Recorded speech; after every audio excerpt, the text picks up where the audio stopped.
We are here with Dr. Hanna Bernier and Dr. Ernesto Calvo. They are both the directors of the Interdisciplinary Laboratory of Computational Social Science. So Hanna, Ernesto, welcome. Thanks for joining us. Can you introduce yourselves and tell us a bit about your research interests? I'm Ernesto Calvo, and I'm a faculty at Government and Politics. I work mostly on large uses of data to understand political institutions, elections, congresses, social media, and that's kind of my side of the lab.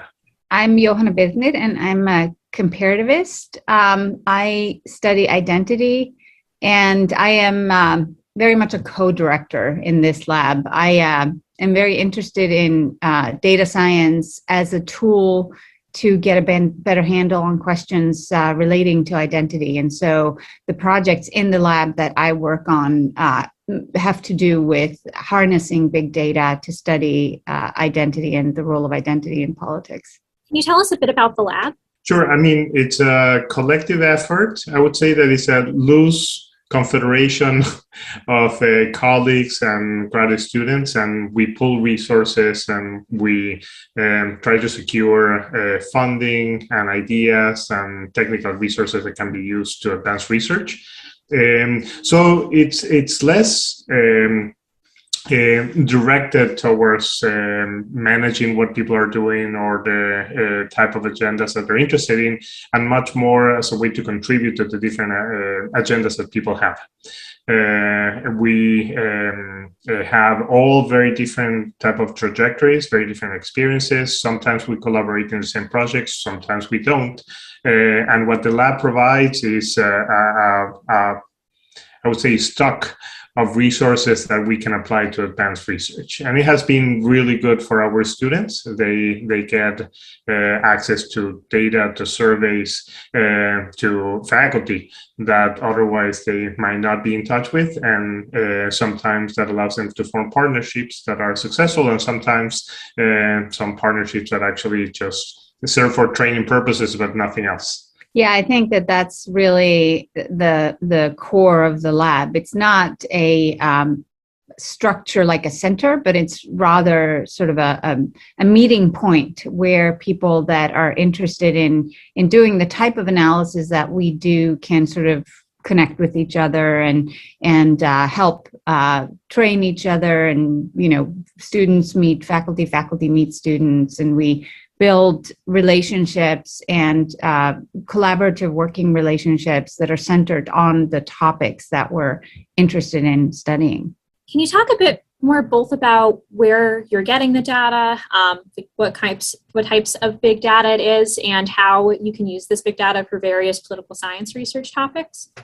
So we in the lab, I think that we do something systematically that has worked very well. We work with big data, and then we go small, then go with big data. So rather than being all the time analyzing a big data set, social media, millions of tweets, etc., we take large data sets. We explore relationships. Then we, for example, clip an image, clip a mechanism that we find interesting. We put in a survey experiment. It goes outside, and what we do is we combine big data and small data, and always focusing on theory, on things that are substantively important for advancing research.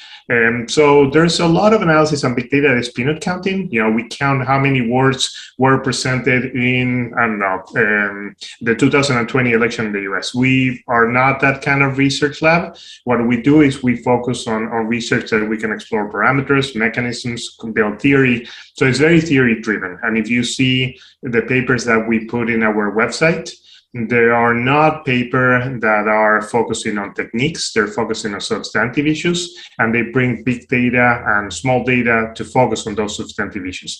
And that has produced very good effects. There's a lot of large labs in the US currently that are focusing too much on the technique and very little on the content. And we are being sought after as partners to many of these projects that are spurring all in the US, precisely because we are very theory driven and because we produce things that are substantively interesting. So I just came from a 2-day conference in NYU that has one of the largest centers on social media data, et cetera. And they were very interested in what we were doing precisely because, we focus on things that are theoretically, politically meaningful.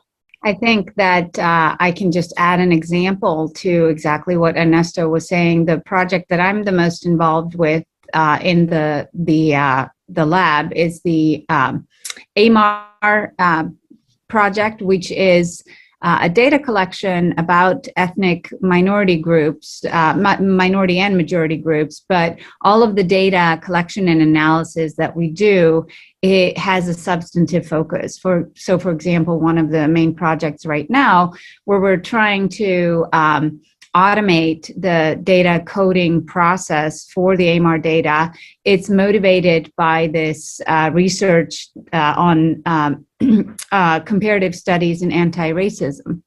And so what we're really interested in is examining racism across countries and how countries across the world have dealt with racism.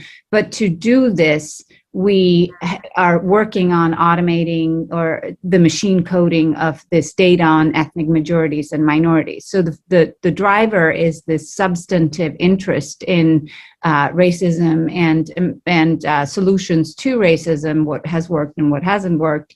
But the method that we use then is in part the collection of this big data, but that's also, like Ernesto mentioned, with case analyses. So, for example, I'm working on a case analysis to support the large N data analysis. I'm working on case analysis of Papuans in Indonesia.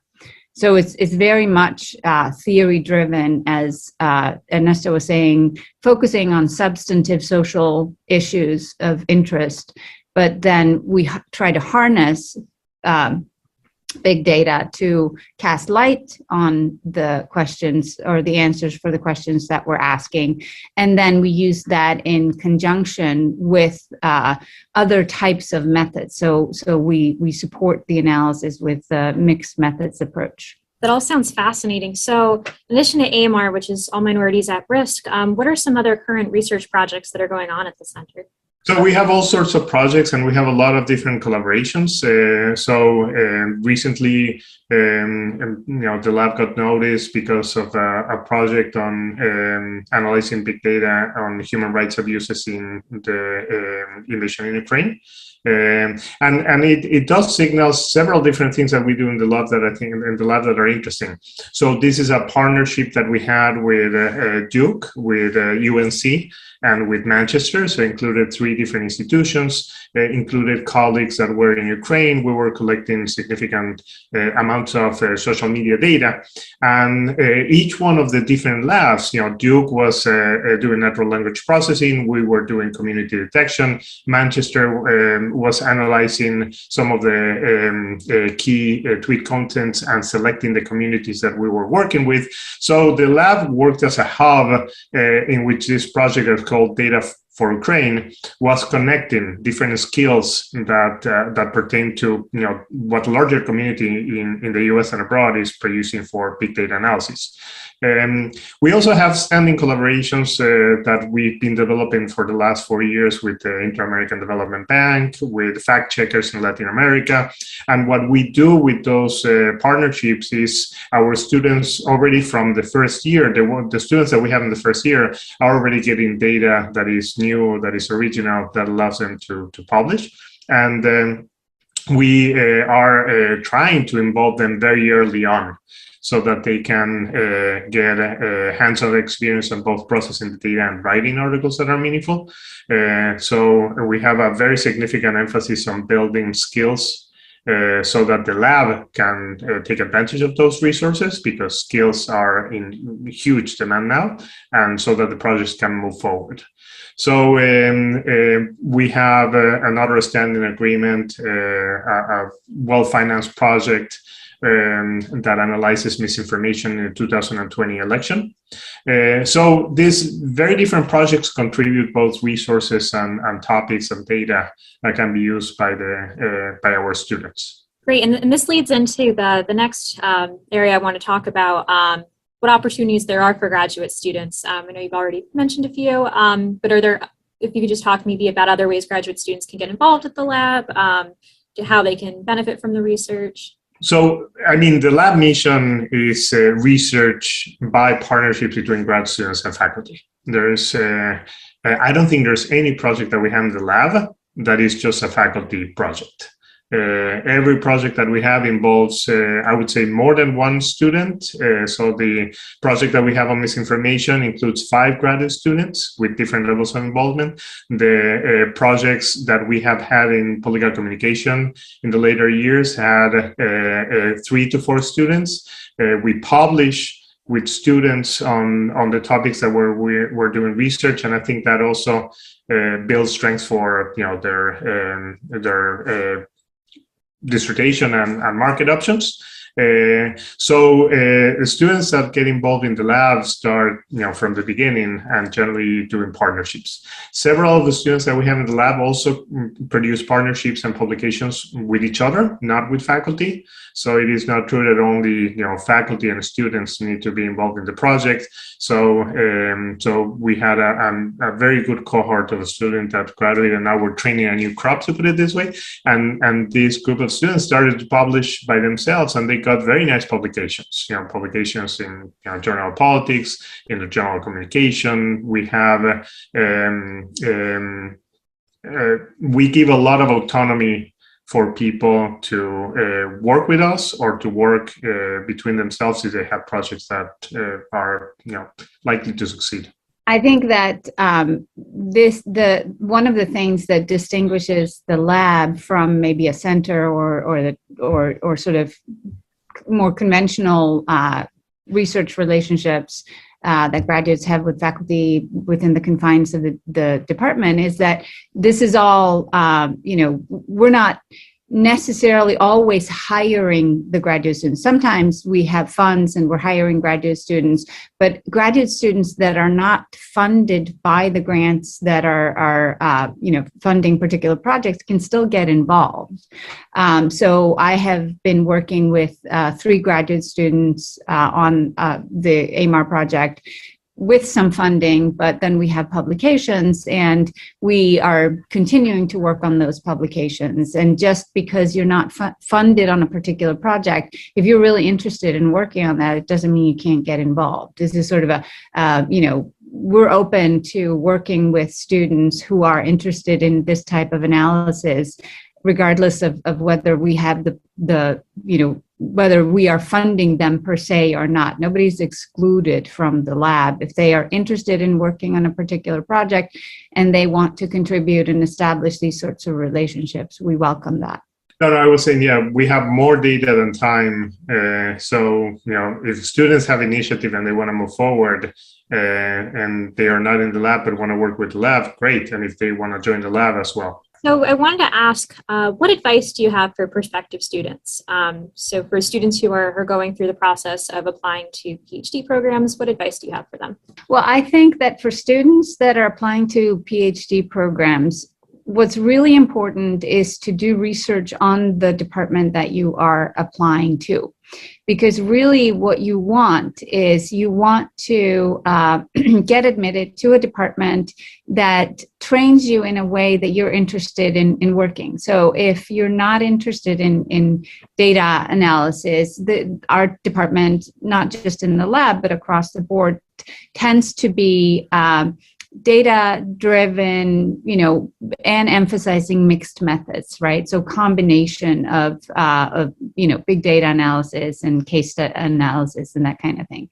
If that's not the type of training that you're interested in, then this department isn't a good fit. So read the work of the people that are working in the department and see if your interests align with producing that type of work. I think that sort of figuring that out is the first step before applying to any department. And once you find the department that's a good fit for you, do some more research and then apply to those places. Absolutely. And in the last few years, the field of political science has been changing dramatically. There are now more names in every paper. more papers that are being published by each faculty, by each grad student. So going to places in which you have a community to work with is today way more important than it used to. Generally people would apply to a program because they wanted to work with one faculty. I do not think that this is where political science is. Political science is really moving to a place in which people are engaging with communities and developing problems that require collective efforts. So as you are applying to different graduate programs, thinking about the community that you have in a department that is supporting the kind of things that you want to do is as important as faculty as finding a faculty that you think that really clicks with the kind of things you want to do. Great. Well, thank you both so much. So for my last question, I've been asking everyone, what is your favorite part about University of Maryland? My colleagues, both faculty and graduate students.